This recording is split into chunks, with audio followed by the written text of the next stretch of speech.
सर्वप्रथम तो जय श्री कृष्ण। आज हम लोग एक कथा सुनेंगे जो कथा स्कंद पुराण से है। यह कथा बड़ी ही धार्मिक, मार्मिक तथा आध्यात्मिक है।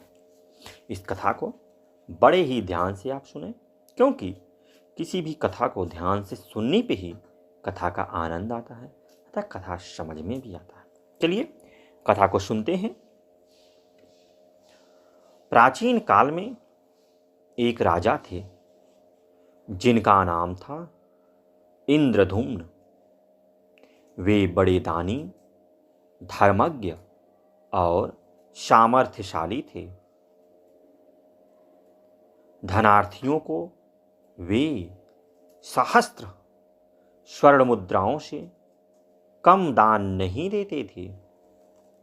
उनके राज्य में सभी एकादशी के दिन उपवास करते थे। गंगा की बालू का, वर्षा की धारा और आकाश के तारे कदाचित गिने जा सकते हैं, पर इंद्रधुम्न के पुण्यों की गणना नहीं हो सकती। इन पुण्यों के प्रताप से वे सशरीर ब्रह्मलोक चले गए। 100 कल्प बीत जाने पर ब्रह्मा जी ने उनसे कहा, राजन, स्वर्ग साधन में केवल पुण्य ही कारण नहीं है, अपितु त्रैलोक्य विस्तृत निष्कलंक यश भी अपेक्षित होता है। इधर चिरकाल से तुम्हारा यश क्षीण हो रहा है, उसे पुनः उज्ज्वल करने के लिए तुम वसुधरा पर जाओ। ब्रह्मा जी के ये शब्द समाप्त भी न हो पाए थे कि राजा इंद्रधुम्न ने अपने को पृथ्वी पर पाया। वे अपने निवास स्थान कौंपिल्य नगर में गए और वहां के निवासियों से अपने संबंध में पूछताछ करने लगे। उन्होंने कहा, हम लोग तो उनके संबंध में कुछ भी नहीं जानते। आप किसी वृद्ध चिरायुष से पूछ सकते हैं। सुनते हैं नैमिषारण्य में सप्तकल्प जीव मार्कंडेय मुनि रहते हैं। कृपया आप उन्हीं से इस प्राचीन बात का पता लगाइए। जब राजा ने मार्कंडेय जी से प्रणाम करके पूछा कि मुने, क्या आप राजा इंद्रधुम्न को जानते हैं? तब उन्होंने कहा, नहीं, मैं तो नहीं जानता, पर मेरा मित्र नाड़ी जंघप शायद इसे जानता हो, इसलिए चलो उससे पूछा जाए। नाड़ी जंगभ ने अपनी बड़ी विस्तृत कथा सुनाई और साथ ही अपनी असमझता प्रकट करते हुए अपने से भी अति दीर्घायु पराक्रम उलूक के पास चलने की सम्मति दी। पर इसी प्रकार सभी अपने को असमर्थ बतलाते हुए चिरायु, गृद्धराज और मान सरोवर में रहने वाले कच्छप मंथर के पास पहुंचे। मंथर ने इंद्रधुम्न को देखते ही पहचान लिया और कहा कि आप लोगों में जो यह पांचवा राजा इंद्रधुम्न है, इसे देखकर मुझे बड़ा भय लगता है, क्योंकि इसी के यज्ञ में मेरी पीठ पृथ्वी की उष्णता से जल गई। अब राजा की कीर्ति तो प्रतिष्ठित हो गई, पर उसने क्षैष्णु स्वर्ग में जाना ठीक न समझा और मोक्ष साधन की जिज्ञासा की। एदर्थ मंथर ने लोमस जी के पास चलना श्रेयस्कर बतलाया। लोमस जी के पास पहुंचकर यथा विधि प्रणाम आदि करने के पश्चात मंथर ने निवेदन किया कि इंद्रधुम्न कुछ प्रश्न करना चाहते हैं। महर्षि लोमस की आज्ञा लेने के पश्चात इंद्रधुम्न ने कहा, महाराज, मेरा प्रथम प्रश्न तो यह है कि आप कभी कुटियां न बनाकर शीत, आतप तथा पृष्ठ से बचने के लिए केवल एक मुट्ठी तृण ही क्यों लिए रहते हैं? मुनि ने कहा, राजन, एक दिन मरना अवश्य है, फिर शरीर का निश्चित नाश जानते हुए भी हम घर किसके लिए बनाएं? यौवन, धन तथा जीवन ये सभी चले जाने वाले हैं। इसी दशा में दान ही सर्वोत्तम भवन है। इंद्रधुम्न ने पूछा, मुने, यह आयु आपको दान के परिणाम में मिली है अथवा तपस्या के प्रभाव से? मैं यह जानना चाहता हूं। लोमस जी ने कहा, राजन, मैं पूर्व काल में एक दरिद्र शूद्र था। एक दिन दोपहर के समय जल के भीतर मैंने एक बहुत बड़ा शिवलिंग देखा। भूख से मेरे प्राण सूखे जा रहे थे। उस जलाशय में स्नान करके मैंने कमल के सुंदर फूलों से उस शिवलिंग का पूजन किया और पुनः मैं आगे चल दिया। क्षुधातुर होने के कारण मार्ग में ही मेरी मृत्यु हो गई। दूसरे जन्म में मैं ब्राह्मण के घर में उत्पन्न हुआ। शिव पूजा के फलस्वरूप मुझे पूर्व जन्म की बातों का स्मरण रहने लगा। मैंने जानबूझकर मूकता धारण कर ली।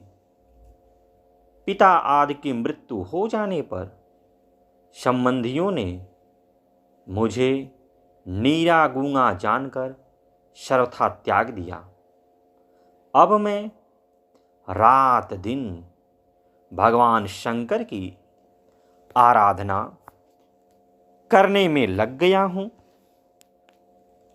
इस प्रकार 100 वर्ष बीत गए। प्रभु चंद्रशेखर ने मुझे प्रत्यक्ष दर्शन दिया और मुझे इतनी दीर्घ आयु दी। यह जानकर इंद्रधुम्न, बक, कच्छप, गिद्ध और उलुक ने भी लोमस जी से शिव दीक्षा ली और तप करके मोक्ष प्राप्त किया। तो स्कंद पुराण से हम लोगों ने कथा को सुना और कथा बड़ी आध्यात्मिक रही। एक कथा इसी कड़ी में और सुनते हैं जो स्कंद पुराण से है। इस कथा को भी सुने क्योंकि यह भी कथा बड़ी धार्मिक है, मार्मिक है, आध्यात्मिक है। तो ध्यान लगाकर इस कथा को भी आप सुने।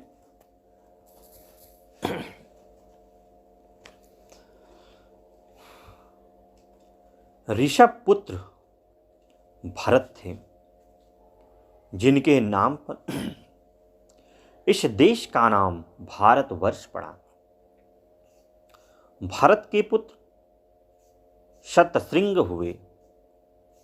उनके 8 पुत्र और 1 पुत्री थी। पुत्रों के नाम इंद्रद्वीप, कशेरु, ताम्रद्वीप, गवस्तिमान, नाग, सौम्य, गंधर्व और वरुण थे।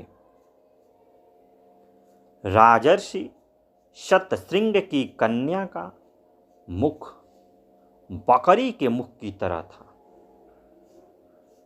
ऐसा होने के कारण उसका पूर्व जन्म में बकरी शरीर का होना था।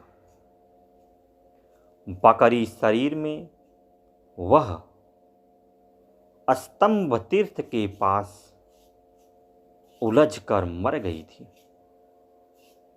उसका नीचे का भाग स्तंभ तीर्थ या खंभार्क की खाड़ी में गिर गया था। इस कारण वह दिव्य देह वाली कुमारी बन गई, किंतु मुख का आधा भाग लताओं में उलझा हुआ था।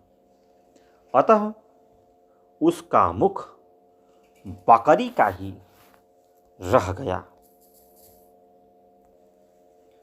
एक दिन उस कुमारी ने दर्पण में अपना मुख देखा।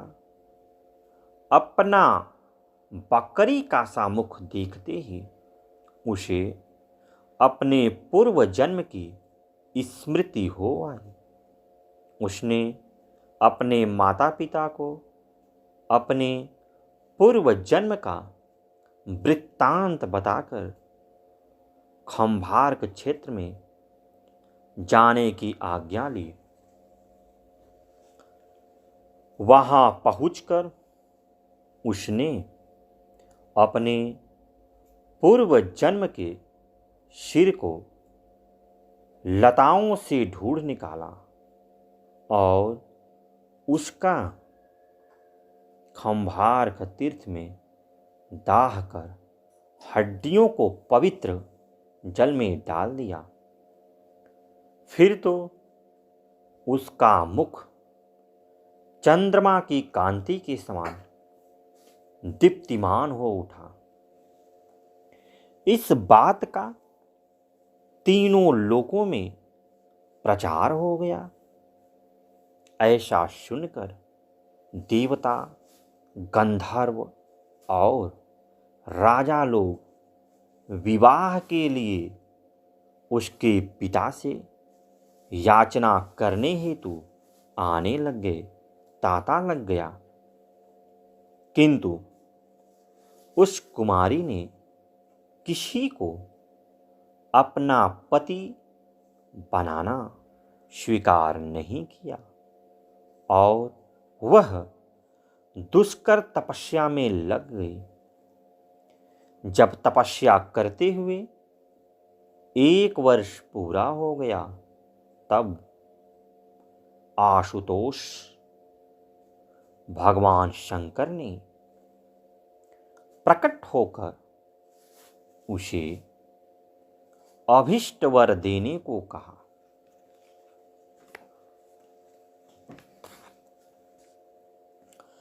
राजकुमारी उनका पूजन करके बोली कि यदि आप प्रसन्न हैं तो इस तीर्थ में सदा विराजें। भगवान शंकर एवमस्तु कहकर उसकी प्रार्थना को स्वीकार करके चले गए। वहाँ के शिव बरकरेश्वर नाम से प्रसिद्ध हुए। जब यह समाचार चारों ओर फैल गया, तब पाताल लोक के नागों का राजा स्वस्तिक उस राजकुमारी को देखने के लिए स्तंभ तीर्थ आया। वह जिस मार्ग से पृथ्वी को विदर्द करके बाहर निकला था, वहाँ स्वास्तिक नामक कूप प्रसिद्ध हो गया। वह कूप भगवान शंकर के ईशान कोण पर स्थित है। उसमें गंगा जी का जल भरा रहता है। इधर वह कुमारी भगवान शंकर से वर प्राप्त करके अपने माता पिता के पास सिंघल द्वीप लौट आई। राजा शतश्रृंग अपनी कन्या की बातों को सुनकर बहुत विस्मित हो गए। तत्पश्चात उन्होंने देश को 9 भागों में विभक्त करके 8 भाग को क्रमशः 8 पुत्रों में बांट दिया। 9वां भाग उस लड़की को दिया। उन 9 खंडों के नाम हैं इंद्रद्वीप खंड, कसेरू खंड, ताम्रद्वीप खंड, गब अस्तिमान खंड, नाग खंड, सौम्य खंड, गंधर्व खंड, वरु खंड और कुमारिका खंड। उनमें 7 कुल पर्वत भी हैं। उनके नाम महेंद्र, मलय, सहाय, शुक्तिमान, ऋक्ष, विंध्य और परियात्र। परियात्र का दक्षिण भाग कुमारिका खंड के नाम से जाना जाता है। जिसकी स्वामिनी वह कुमारी थी। कुमारी का स्वभाव अत्यंत उदार था। वह अपनी सारी आय को दान में लगाती हुई तपस्या करने लगी। कुछ समय के बाद कुमारी के 8 भाइयों के 9 पुत्र हुए, जो सभी बल, पराक्रम एवं उत्साह से संपन्न थे। एक दिन वे सभी मिलकर उसके पास आए और बोले कि तुम हमारी कुल देवी हो। इस समय हम लोग 72 भाई हो गए हैं, पर हमारे पास कुल 8 ही खंड है। अतः तुम कृपा करके 8 खंडों को 72 भागों में बांट दो। तब कुमारी ने उसके 72 भाग किए। इन सभी देशों के गांवों की संख्या 96 करोड़ 72 लाख 36,000 है।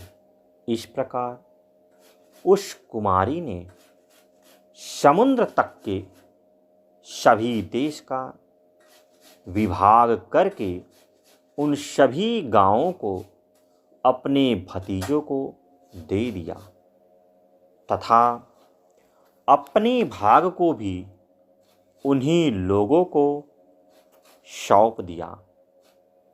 यह कुमारी का खंड चारों पुरुषार्थों को प्रदान करने वाला है। बाद में कुमारी गुप्त क्षेत्र में कुमारेश्वर का पूजन करती हुई भारी तपस्या करने लगी। उसने वहाँ कुमारेश्वर के एक विशाल स्वर्णमय मंदिर का निर्माण करवाया। वहाँ भगवान शंकर प्रकट हुए। उनकी आज्ञा से उसने महाकाल को अपने पति रूप में वर्ण किया और उनके साथ वह रुद्रलोक में चली गई। वहाँ पार्वती जी ने उसे हृदय से लगाया और चित्रलेखा नाम से अपनी सखी बना लिया। उसी ने उषा को चित्र द्वारा अनिरुद्ध का परिचय दिया था। कहते हैं कि रुद्र का विवाह उसी ने करवाया था। इस प्रकार यहाँ पर मरे हुए मनुष्यों का दाह करना और हड्डियों को संगम के जल में डालना प्रयाग से भी अधिक उत्तम बताया गया है। इस प्रकार से देखा जाए तो हम लोगों ने 2 कथाओं को सुना जो कि बड़ी ही धार्मिक और मार्मिक रही। दोनों कथाएं अपने आप में बड़ी ही रोमांचक और मर्मज्ञ रही हैं, जो कि एक स्कंद पुराण से था और एक वराह पुराण से। और दोनों की दोनों कथाएं अपने आप में अलौकिक थी। तो स्कंद पुराण से दोनों कथाएं थी, वराह पुराण से नहीं थी। दोनों ही कथाएं स्कंद पुराण से थी, जिसमें हमने देखा कि जो इंद्रधुम्न है, कथा में तो यही है, इंद्रधुम्न थे। उन्हें जब ऐसा लगने लगा कि नहीं, मेरी ही कीर्ति हमेशा रहेगी। ब्रह्मा जी ने कहा कि भाई धरती पर जाइए और देखिए, ऐसा नहीं है। और जब पता होने लगा तो मालूम चला कि कुछ कार्य, जो तपस्या यज्ञ करा रहे थे, उसके वजह से जो कच्छप था उसका शरीर हल्का सा तप से जल गया था। तो मतलब ये है कि जब हम कोई अच्छा कार्य करते हैं तो हमें ये भी ध्यान रखना चाहिए कि हमारे इस कार्य से इस समाज में किसी का अहित न हो, क्योंकि हमारे लिए तो अच्छा है और वह कार्य दूसरे के लिए बुरा तो नहीं है। अगर हम सिर्फ अपने ही बारे में सोचते हैं, दूसरे के बारे में नहीं सोचते, तो कहीं ना कहीं गलत ही होता है। क्योंकि स्वार्थी होना तो जानते हैं स्वभाव में ही होता है, उसी को तो निकालना है। क्योंकि गलत मार्ग पे व्यक्ति बहुत जल्दी जाता है, सही मार्ग पर जल्दी नहीं जा सकता है। आपने देखा होगा इस संसार में ऐसे ही चलता है, लेकिन जो सबके बारे में सोचता है वही महान हो जाता है। और देखिए, वो कच्छप पहचान जाता है और बोलता है कि मुझे इस राजा से डर लगता है। तो वो बोलते हैं ना, भाई डर क्यों, तो राजा हैं, बहुत दिन बाद आए धरती पर, कोई नहीं पहचाना, और वो कच्छप पहचान जाता है। और वो डरता भी है और बोलता भी है कि भाई मुझे तो इनसे डर लग रहा है। तो वही पूछते हैं ना, काहे को डर लग रहा है, तो वो बता देता यही बात है, जब इन्होंने किया था तो उस समय इस प्रकार का मुझे दिक्कत हुआ। और जो लोमस जी थे, लोमस जी भी कथा को सुनाते हैं और बताते हैं वह इतने दिन तक क्या थे। जैसा कि उन्होंने बताया कि पूर्व काल में मैं दरिद्र शूद्र था। किसी को लगता है ना कि ऐसे कैसे हैं, तो बताते नहीं हैं कि पूर्व काल में एक शूद्र था और बहुत भूख लगा था। भाई भूख लगने के कारण इंसान व्याकुल हो जाता है, लेकिन व्याकुल होने पर भी अपने ईश्वर को आप देख लें और जाने कि भगवान है और मुझे इनकी शरण में जाना चाहिए, पूजा करना चाहिए। तो उसने बताया ना कि उसने एक तालाब में देखा, सरोवर था, उसमें शिवलिंग था, तो उसने वहीं पर स्नान किया। स्नान करने के बाद सरोवर के समीप ही कमल के फूल थे, जो बड़े ही सुंदर थे। वो अनजाने में ही, जानबूझ के अनजाने में ही उसने भगवान शिवलिंग पर वह पुष्पों को चढ़ाया, जो कमल के फूल थे उसको चढ़ाया। बताया कि मैं तो चढ़ा ही दिया था। जब चढ़ा उढ़ा के मैं निकला तो भूख से मैं बड़ा व्याकुल था, क्षुधा से, मतलब भूख से एक होता ना कि मर जाऊंगा, ऐसी भूख थी उसको, कहीं से कुछ मिला नहीं था। भगवान की पूजा तो कर ही लिया था, चलने लगा रास्ते में, और भूख के कारण उसके प्राण निकल गए। जब उसके प्राण निकल जाते हैं तब वही बताता है कि मेरी तो मृत्यु हो गई। फिर उसका जब जन्म होता है तो एक ब्राह्मण कुल में जन्म होता है, और ब्राह्मण कुल में जब जन्म हो जाता है तो जाहिर है सात्विकता परिवार होता है ब्राह्मण का। अब ऐसा नहीं जहाँ पूजा पाठ जिस घर में होता होगा, सात्विकता विराजमान, वही तो ब्राह्मण का घर होता है। कथाओं के माध्यम से तो यही मालूम चलता है, जन्म के आधार पर ना लेके हम कथाओं के माध्यम से लेते हैं। तो जहाँ पूजा पाठ और धार्मिकता वाली चीज़ें हैं वो ब्राह्मण कुल हुआ, सत व्यवहार ज़्यादा हो। देखते हैं कि यह जन्म लेते इनको पूर्व काल की बातें याद रहती हैं, तो जन्म से ही जानबूझ के नहीं बोलते थे, अपने को गूंगा साबित करे, मैं गूंगा हूँ। इनके पिता और माता की मृत्यु हो जाती है तो इनके अपने लोग जो थे, सगे संबंधी, इनको गूंगा जान के निकाल देते। आज भी ऐसा है ना, किसी को बेवकूफ़ जान के लोग उनको तिरस्कृत करते हैं। यहाँ तक कि आज के ज़माने में तो ये है कि गरीब कोई किसी को जानता तो नहीं पहचानता कि मेरा कौन है, निकाल देता है। भाई भाई को नहीं पहचान रहा, ये चल रहा है। बस पैसे वाले हैं तो हाँ मेरा मित्र, मेरा भाई, मेरी बहन है, इन्होंने गूंगा जान के सब निकाल दिए।